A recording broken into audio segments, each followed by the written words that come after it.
Thank you so much for coming tonight. I got to meet some of you in the room already. Oh, go ahead. Come on up. It's not church. Come on up. Yep. Hi. Yep. There's a lot of space up front. I got to meet some of you in the room already, but my name is Lanto. I am the new Assistant Director for the Programs for Social Enterprise here at the Columbia Business School. Thank you so much. So me, as well as Karen Bridges. Hi, Karen. Karen is our program manager for the Programs in Social Enterprise. And both of us are going to do our best to fill in the shoes of Serena Marin-Kolich, who is now living in Spain, teaching English. Some of us are very jealous. Yeah. So happy October. It's getting a little cold outside. Halloween's coming up, and usually after Halloween, Thanksgiving seems to come extremely quickly. But for tonight, it's going to come sooner, because tonight is about Thanksgiving. It's about us giving thanks to all of you for all of the work and efforts you've been doing in the nonprofit sector to lead your teams, lead your organizations, in order to really create spaces where we can help keep the sacred aspect of the human soul, right? That is the work we do, whether it's in education or through our spiritual organizations, environmental stewardship, community healing, or advocacy. The work we do is really about figuring out how to maintain and uplift the dignity of the human soul. So thank you so much for all the work that you do in order to make that happen. And truly, thank you so much for inviting and allowing the Programs for Social Enterprise at Columbia Business School to be a part of it. Yay! All right. So let's talk a little bit about the work that you've been doing in the nonprofit sector. The two gentlemen I am about to hand the microphone over to, you guys have known longer than I have. So I have been in the position for 2.5 weeks now. You guys are great. You're so supportive. Let me just come down here with you. Okay. So there's been a lot going on, and we're going to hear from Matt Harty. He's my new boss. Yeah. Head of Programs for the Programs for Social Enterprise, and Ray Horton, our faculty director. And here we go. Thanks, Lon. So Ray and I are going to talk, but not too long, because we still realize that half of you are still leaning against the bar. So we're not going to get in between you and that for too long, but we did want to share some thoughts about what we're seeing in the nonprofit sector. This is primarily going to be from Ray's expertise on the role of politics in the economy in the United States, but also globally, driven from his research, but also teachings in the modern political economies. We'll have some thoughts on that, because we want to, as we gather nonprofit leaders and alums of the Senior Leaders Program, to be continuing to support that network, share a best practice, that spirit of collegiality, because we think that's going to be more important than ever, possibly, in the near and medium term. So this night is serving, I think, a few different purposes. It's to bring us together, but also to maybe share some thoughts on that. And we'll go through that in short order. So, Ray, why don't you start with your initial thoughts on what you see on the horizon for the nonprofit sector? Do I need this? Yeah. Okay. So Matt and I have done a little scripting, but not all that much, to tell you the truth. And I'm going to deviate from our script right away. Which is why I have my wine right here. So I wanted to say thank you to all of the many people that I've had the opportunity to meet in the 10 years or so now that I've served as faculty director of programs at Social Enterprise. Sure. Until I assumed this position, my interests in the nonprofit sector were intellectual. I was interested in the sector because I understood its importance in an abstract sense. In the 10 years that I've had a chance to meet people like you, has opened up a completely different understanding of the nonprofit sector, and a real visceral understanding of its importance in American society. There's a gap. There are things that the governmental sector can't deal with, and there are things that the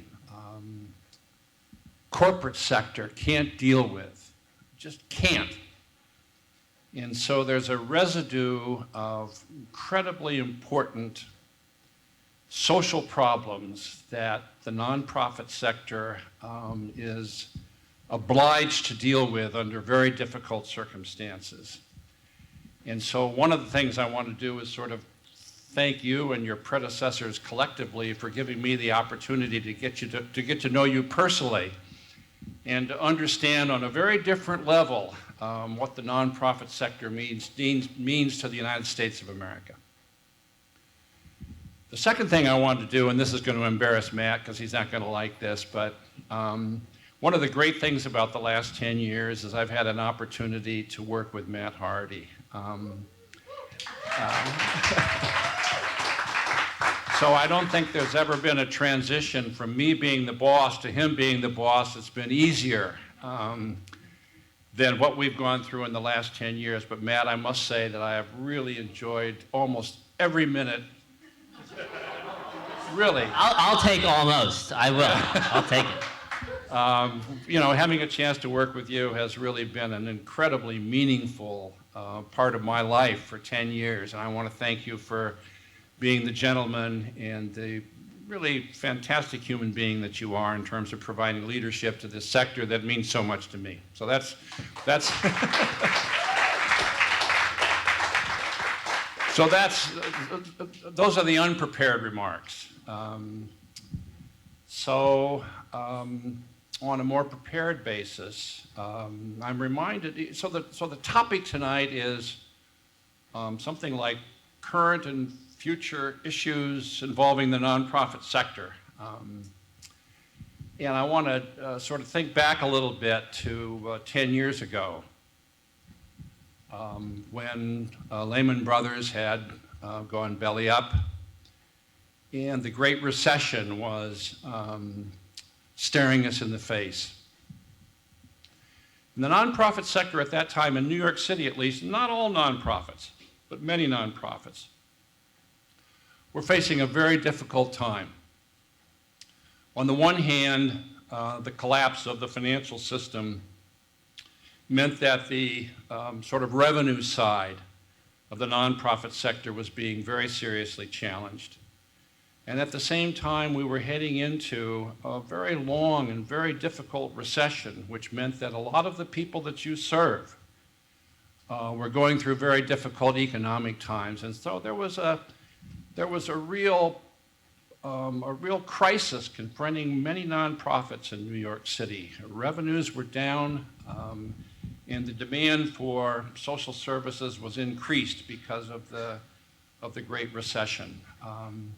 And we saw that when we were asking the nonprofit participants in the Senior Leaders Program in particular, you know, what were their major challenges? And their major challenges was we're facing retrenchment. These are very difficult times. And we tried, hopefully with some success, to modify the content of the Senior Leaders Program to address some of those concerns. And I think the truth of the matter is that the nonprofit sector in New York City weathered that storm quite well. It took 2 or 3 years. But when we think back about the last 6 or 7 or 8 years, when we ask nonprofit leaders what the serious challenges are, the challenges in the recent past have been managing growth. How do you scale up? How do you use all the new revenues that are available? And so it's been, from that perspective, a kind of a halcyon period for the nonprofit sector in New York City.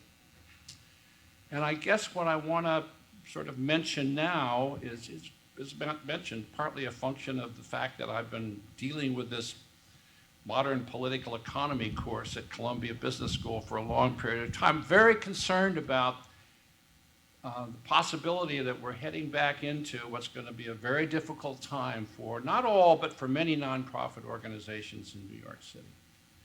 I don't think the hospitals are going to be affected all that much. I don't think the educational systems like Columbia University are going to be affected all that much, but I think that there are a number of things that are coming out of the Trump presidency that pose a real challenge to many of New York City's nonprofit organizations. Part of that has to do with the revenue side, and part of that has to do with the changes that were made in the Jobs and Tax Act of last year.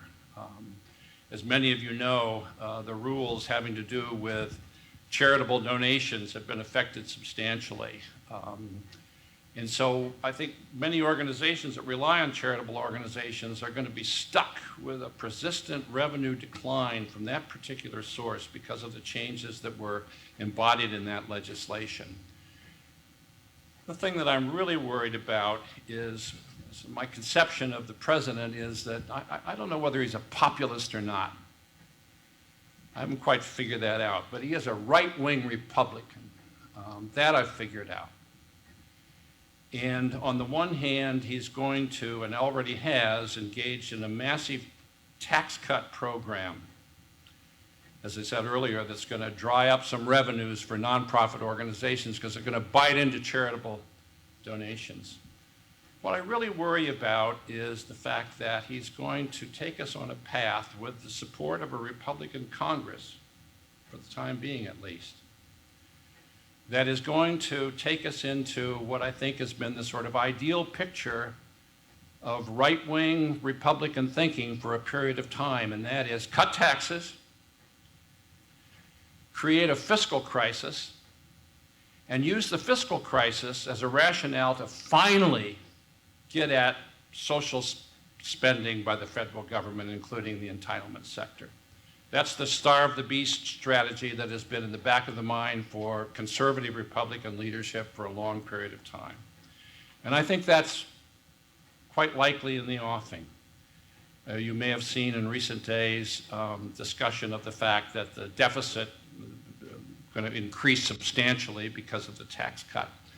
And it's that increase in the deficit that's going to give political leaders in the Republican Party the opportunity to say, at last we can go after social welfare spending in the United States.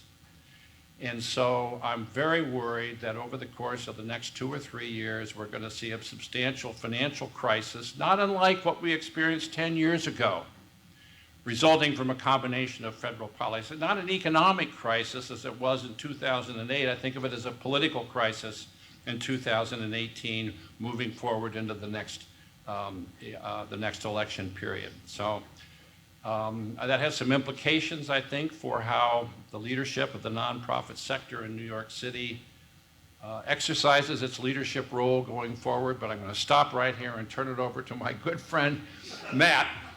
I'm going to talk a little bit about how, we've tried to adapt programs in the past to the realities of the present, and how we may have to be forced to go back into a different kind of mode in terms of content in the Senior Leaders Program going forward. So a couple of different things. The first and foremost idea I have is that it's really the reason why we convened you all here today is this idea of the importance of this network of colleagues. We've embedded a lot more peer learning into SLP to try to facilitate this exchange of challenge, exchange of best practice, and in many cases, a support network just emotionally to get through difficult times, whether they be personally or professionally. And that will hopefully inspire more resiliency, more, I think, readiness to face challenges in whatever form they may come in. Whether or not that comes to bear is the importance of this network of colleagues, and this idea that you are not alone in the challenges that you face. They're not unique to you. They are largely commonplace, and that this importance of reaching out and engaging others is really going to be a critical I think, component of the success of the sector. It is these social networks and collegial networks that will not just inspire competition maybe for resources, but for collaboration in service of your missions, in service of the people and missions and issues that you're trying to correct that you see in your backyard and in our society. And I'm looking at Steve in the world. There are important issues that face all of us universally, and I think these are the folks in the room who are going to try to make that difference. In terms of specific content, we've experimented with things like advocacy and bringing advocacy into our session last year, and the importance of advocacy and that role that nonprofits maybe should take on more so in pushing for change at a political level, and that may foster potentially structural or systemic change in the nearer term as opposed to trying to do more community-based work. So trying to attack policy as opposed to problems might be another way for nonprofits to make greater success. And that, I know we have our script, but gets to this political nature of what we've been talking about. And I think what we're going to call upon this group to be doing after today. But before we get there, it's not just that the retrenchment and the growth, I think, for some of your organizations are being felt right now simultaneously. Some of you are shrinking programs or changing your missions and scaling other programs and serving new populations, and how you find that balancing act is a major challenge because you're responding to the needs that you see in the community. Those needs change. You're likely doing both at the same time. And now I'm looking at Joel because he talks about this in his content. He sees these things in his research time and time again, that you're dealing with multiple change initiatives, whether they be positive in growth and scale or negative in retrenchment and layoff and downsizing, simultaneously in some cases. Especially with the size of some of your organizations. You have potentially dozens of program areas. They're going to see different experiences for demand for those services across those program areas. That's a challenge for you. How do you answer that challenge? You need to rely on each other, not just within your organizations, but across the sector. And I think by facilitating or encouraging or nudging this network of people, primarily based in New York City, is going to be an essential ingredient to the success of that kind of collective change. We want to talk a little bit about get politically active. I mean, the sort of dour prospect that I have about revenue problems growing from changes in the tax law and increases in service demand resulting from the Republican effort to cut social services, including entitlements. Those are not things that have to happen. Those are things that we can stop. And so from my perspective, and I think Matt's too, one of the things we want to leave you with the idea is get politically active. You know, I like this idea of every nonprofit organization basically telling its employees, you don't have to come to work on election day. Main thing is to go vote. And voting is not the only thing that you can do. I mean, I'm going to turn it over to you. Yeah. I think you need to get out, you need to knock on doors. I think you have to find candidates that you believe in. You need to support them financially. You have to get out and get out the vote for the right candidates for you, for the constituencies that you serve. And I think voting is so low right now. That is so basic that it goes beyond that in terms of the engagement and the activism I think we need from folks that are in this sector, that are addressing the causes and the problems they see. It doesn't just end by flicking a lever. I think you need to go out, you need to find candidates you support. I think you need to cut some checks, not just for those in your backyard, but for candidates that you can see that have a real possibility of flipping seats, and to be that level of politically engaged if you haven't been there before. We're going to try to nudge you in that direction because we think, and I I can speak for both of us, that's what's needed, especially in these midterms elections. We need greater engagement, we need turnout, and honestly, candidates need your dollars. By and large, you represent people who really need that kind of support and that kind of help. We're going to ask you to do a couple things. That's the end of our brief talk and what we wanted to mention with you all today. I really want to say thank you to everyone coming out tonight. We have faculty, we have alumni, we have key supporters of the business school. It's really a fantastic experience for me to sit up here and look out at the room and seeing this mix of folks that are attached to social enterprise in some way or another. So it's really a moment to say thank you very much from me and from Ray and Lon and Karen